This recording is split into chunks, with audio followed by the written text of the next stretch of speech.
বাড়ির এই কোণে বাস করেন লক্ষ্মী ও শিব। অঢেল সাফল্য দেবে এই বাস্তু টোটকা। বাড়িতে সুখশান্তি ও সমৃদ্ধির বাস করাতে প্রত্যেকেই উদ্যোগী।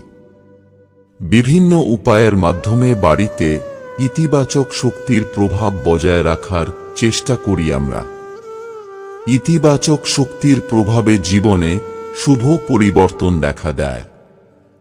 এর ফলে সিদ্ধান্ত গ্রহণ ক্ষমতা প্রভাবিত হয় ও ভাগ্য বৃদ্ধি ঘটে।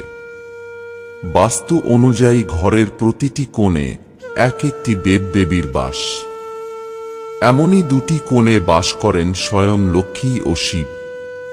এমন পরিস্থিতিতে এই স্থানের সঙ্গে সম্পর্কযুক্ত কিছু উপায় করলে সুখ শান্তি লাভ করা যাবে। পাশাপাশি ধন লাভ সম্ভব হবে।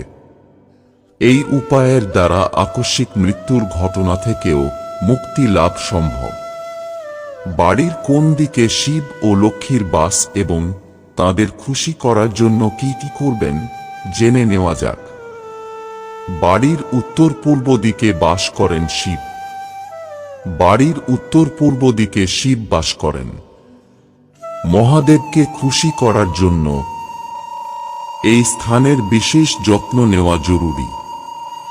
এদিকে কখনো কোনো ভাঙাচোরা জিনিস রাখবেন না।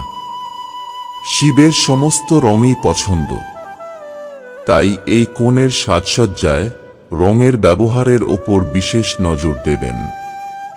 উন্নত ও মঙ্গল কামনা করলে এদিকে ভুলেও কালো রং করাবেন না। উত্তর দিকে লক্ষ্মীর বাস। বাস্তুশাস্ত্র অনুযায়ী বাড়ির উত্তর দিকে লক্ষ্মী বাস করেন।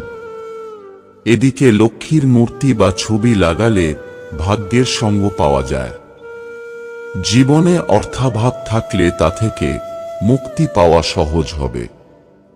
পরিষ্কার পরিচ্ছন্নতার যত্ন নিন। এদিকে লাল কাপড়ে একটি রূপোর কয়েন রেখে দিন। জীবনে ধনবৈভব বৃদ্ধি পাবে। লক্ষ্মী ও শিবকে খুশি করার উপায়। শিবকে খুশি করার জন্য বাড়িতে চন্দন অবশ্যই রাখবেন। বিশেষত উত্তর পূর্ব দিকে চন্দনের সুগন্ধযুক্ত জিনিস রাখুন। এর ফলে শিব প্রসন্ন হন এবং পরিবারে ইতিবাচক শক্তি সঞ্চারিত হয়। উত্তর পূর্ব ও উত্তর দিকে গঙ্গাজল ছেটাতে ভুলবেন না। এর ফলে পবিত্রতা বজায় থাকে। বাড়ির প্রবেশদ্বার এদিকে থাকলে লক্ষ্মীকে তুষ্ট করার জন্য প্রতিদিন এখানে প্রদীপ প্রজ্বলিত করুন। এর ফলে জীবনের প্রতিটি ক্ষেত্রে উন্নতি হবে। লক্ষ্মীকে প্রসন্ন করতে বাড়িতে লাল রঙের পর্দা লাগান। এর ফলে পরিবার প্রাণ শক্তিতে ভরপুর থাকবে। পাশাপাশি ভাগ্যের সঙ্গ পাবেন। বন্ধুরা, ভিডিওটি ভালো লাগলে লাইক করুন এবং আমাদের চ্যানেলে নতুন হয়ে থাকলে সাবস্ক্রাইব করুন। ধন্যবাদ। আপনার দিনটি শুভ হোক।